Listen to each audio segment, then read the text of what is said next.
Welcome to the Phi Life Podcast. I'm John Barban, and with me is Brad Pilon. And Brad's got our topic today. He hasn't even told me about it, so I'm just going to throw it over to Brad to get started. Oh, it's just my job to think up what we're talking about now? Yeah, well, yeah, basically. Yeah, okay. I'm going to skirt as much responsibility as I can. Perfect. Between the two of us, there's no responsibility whatsoever. Yep. All right, so I'm going to need you to do me a favor because I'm becoming quickly, I guess, I don't know what the word is, renowned for having the world's worst analogies online. So I need you to help out by laying the foundation of what we're going to talk about. I need you to explain what a confounding variable is in a study and maybe drop an analogy so people can kind of really picture it in their head, and we're going to go from there. So we're starting with the confounding variable.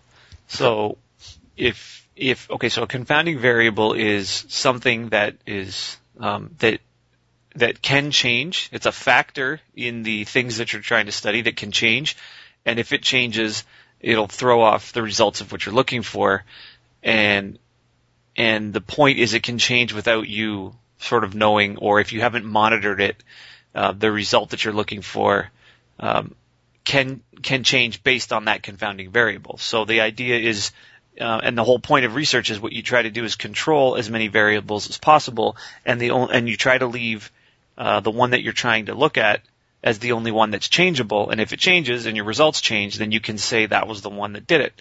So to put this into context, you could take a bunch of cars and just see which one is faster, and you've got a cross section of 100 cars, and you're like, are the red ones faster than the blue ones?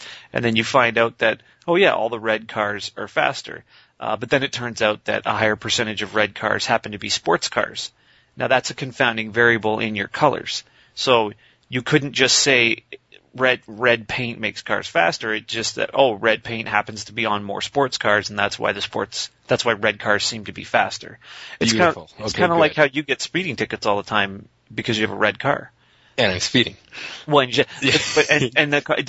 cop told you he just happens to notice red cars more often? Yeah, actually, he told me that the best way for me to avoid getting tickets is to just get a different colored car. Right. So the confounding variable on what kind of cars get more tickets isn't that it's the model of the car, just is the paint job. Right. So that's a good lead in. Okay, so a confounding variable is something that's influencing results that you did not measure. Right? Or that you didn't account for or have no capability of accounting for.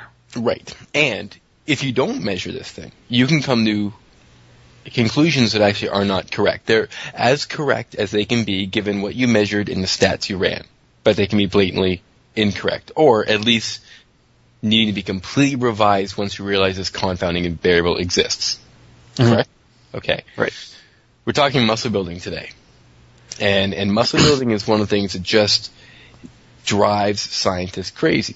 It happens slowly, and it doesn't work the way we want it to work in studies. And we do everything we can to control for it, or at least make it work the way we want it to work.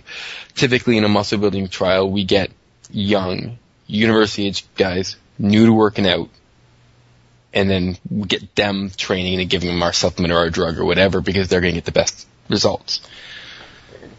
But something's come up, and we've used this term before. We once used it describing the early results of creatine. We use the terms of responders and non-responders. Right? So responders for the people who got great gains in muscle weight from creatine, and non-responders the ones who didn't seem to get that result.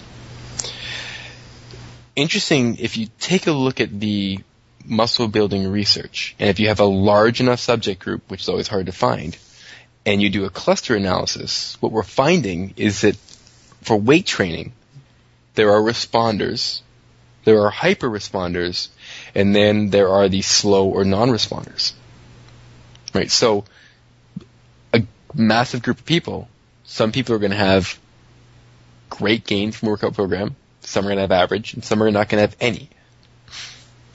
This leads us into a really interesting situation, because if you've not controlled for this in some way, then you don't know if your subjects were evenly distributed, and we'll have to go into what that kind of means. But basically this whole whether or not you respond to weight training could potentially be a confounding variable, just like you described, for